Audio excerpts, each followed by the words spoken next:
உதிக்கும் சூரியனின் பார்வையில் பல மக்களின் விடியல். பரபரப்பான சாலைகள், பலவிதமான தேடல்களை நோக்கிய பயணம். பறவைகள் இரையை தேட,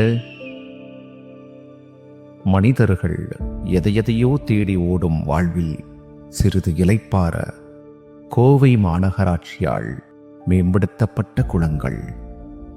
அவற்றுள் ஒன்றான கிருஷ்ணாம்பதி குளம் கோவை நகரத்திற்கு இயற்கை தந்த வரம். கோவை மாநகராட்சியால் மக்களின் நலனுக்காக மேம்படுத்தப்பட்ட இக்குளம் பார்ப்பவர்களை தன் பக்கம் ஈர்க்கும் அழகை கொண்டுள்ளது.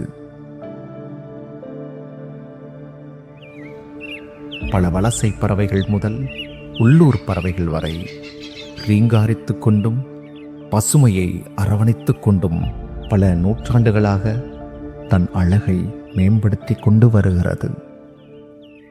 இந்த அழகையும் இக்குளத்துக்கு வருகை தரும் பறவைகளின் அழகையும் நம் யுவபாரதி பள்ளியின் 19 மாணவர்களை கொண்ட புகைப்படக்குழு பதிவு செய்ய களமிறங்கினர்.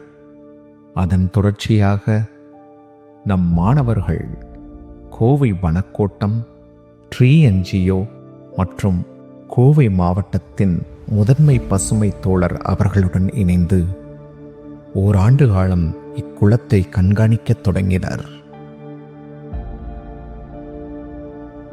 கோடை, குளிர், மழை என அனைத்து பருவ காலங்களிலும் பல கோணங்களில் பறவைகளையும் குளத்தின் அழகினையும் மாணவர்கள் காட்சிப்படுத்தினர்.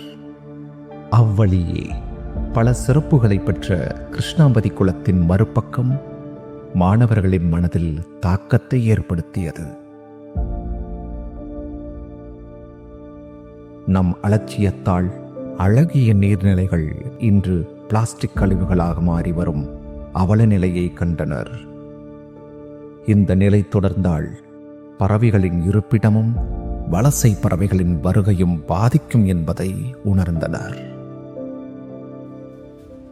இதன் தாக்கத்தால் உருவானதே எங்களின் தி லவுட் சைலன்ஸ் என்ற புத்தகம்.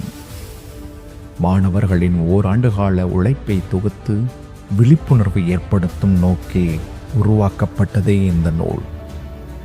எதிர்கால உலகம் இளைய தலைமுறையின் கைகளில் உள்ளது என்பதை உணர்ந்து இந்த நூலை உங்கள் முன்னிலையில் வெளியிடுவதில் பெருமை கொள்கிறது எங்கள் குழு.